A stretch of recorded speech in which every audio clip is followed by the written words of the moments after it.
Hey guys, what's going on? This is Car number 5, and today I have another Flashback review for you. We're going to be talking about the Flashback 96 overall Prince Fielder of the Milwaukee Brewers. To obtain this card, you have to play Conquest, conquer the Brewers' stronghold, command the Brewers, rack up innings played with Brewers players in Diamond Dynasty, and then embody the Brewers by feeding them to your Dynasty players, and you will get the 96 overall Prince Fielder from the Milwaukee Brewers for the year 2009. Let's look at Prince Fielder's stats real quick, how I'm doing. I don't have as many ABs as I do with like Eddie Murray, but I feel like I have a pretty good feel for this card already. And I've also done some, when I did my tournament games, they were friendly games, so I don't think some of those stats did not count. But let me find this Prince Fielder. 35 ABs. I know it's not a lot of ABs. 4 strikeouts. Let's see here. 4 strikeouts. I'm hitting 400. 429 against righties. 286 against lefties. On base is 421. OPS is 1278.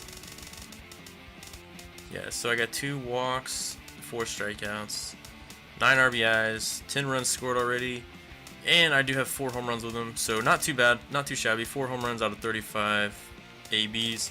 I feel like that's pretty good so far, and I had a couple other home runs too that did not count because they were friendly games. But that is the Prince Fielder, and we're going to have some gameplay clips as well as show you guys some batting practice and give you a few pointers and tips, so stay tuned for that.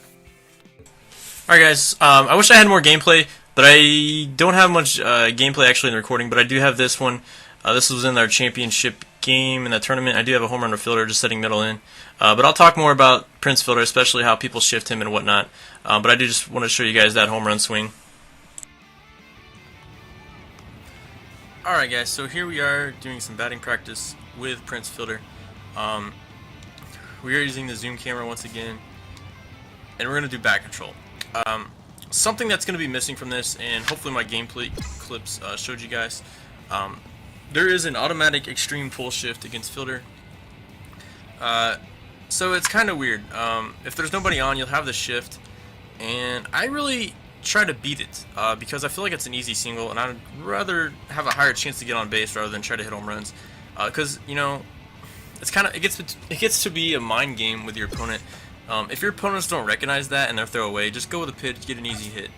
However, if they do want to contest you, test you over and over again on the middle half, be ready to hit that. Be ready to hit that pitch and hit it hard. The problem with that is, unless you really hit a home run or a hard line drive between like the second base and shallow right and the right fielder, or if you go in the gap, you're going to be out. So the shift is quite a nuisance, and you need to recognize that in order to be successful, in my opinion, with Prince Fielder. However, when nobody's on, or when people are on, just hit normal with him. Look middle in and try to pull it. But let's try to get into some more specific tips. So when runners are not on, what I try to do is I start my PCI, high and away a little bit, and I try to get on top of it, and I just like that. I try to just get a base hit just like that, and you have a lot higher chance to do that. So there's a certain spot in the order you probably want to bat Prince if you have this type of mindset. I don't think you want to bat him like second, third, or fifth if you're doing this, for a couple reasons. If you bat him third, it's kind of just a waste. Like, you're getting on with Prince Fielder with 2 outs a lot of times. And if you have runners on, that's fine and dandy. But what I like to do is I like to bat Prince Fielder fourth for 2 reasons. If you have 1, 2, 3 in the first inning, Prince Fielder will lead off the next inning. He'll be a leadoff guy, and they'll put that shift on you, and that's when you can kind of play like a leadoff man. You can just try to hit it opposite field and beat that shift. However, if one person gets on in the first inning, you'll have somebody on for Prince, and you don't have to worry about the shift. You can just swing away, and this is when you can just look middle in and try to pull it. So let's talk a little bit about that. When runners are on, pretty straightforward tips here. You don't have to power swing a Fielder because he has so much power, but he doesn't have great plate vision either, but he does have pretty high contact, so his PCI is a decent size. However, for the most part, I really would not recommend power swinging with him. Normal swing is just fine when you're trying to hit home runs, even when you're trying to go opposite field, because the guy has amazing power. It's not like Eddie Murray where you need to power swing a little bit. So yeah, I would recommend mainly using normal swing, looking middle in, and when you're looking middle in, I cheat my PCI a little bit towards the middle, and then I just try to swing early and like fastball. Of course, if they start throwing you off speed, adjust accordingly.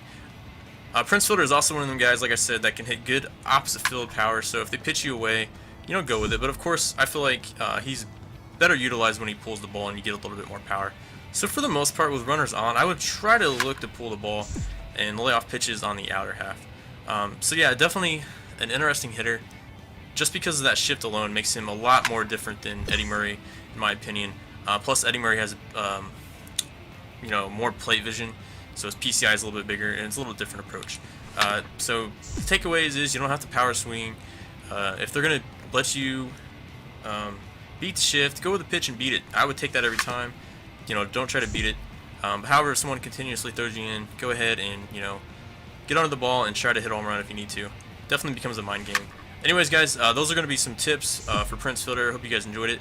This is a really good card. I think overall he's a little bit better than Eddie Murray, but it's really tough to call. I think this is kind of one of them things where it's personal preference.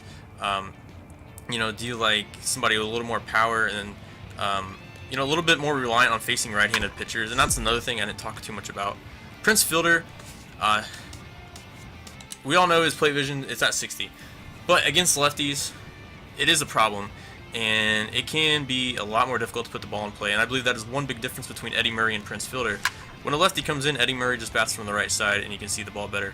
Prince Fielder actually has better splits against left-handed pitching, but like I said with Eddie Murray, the breaking balls are breaking in on him, so it's easier to pick that up and hit it and put it in play.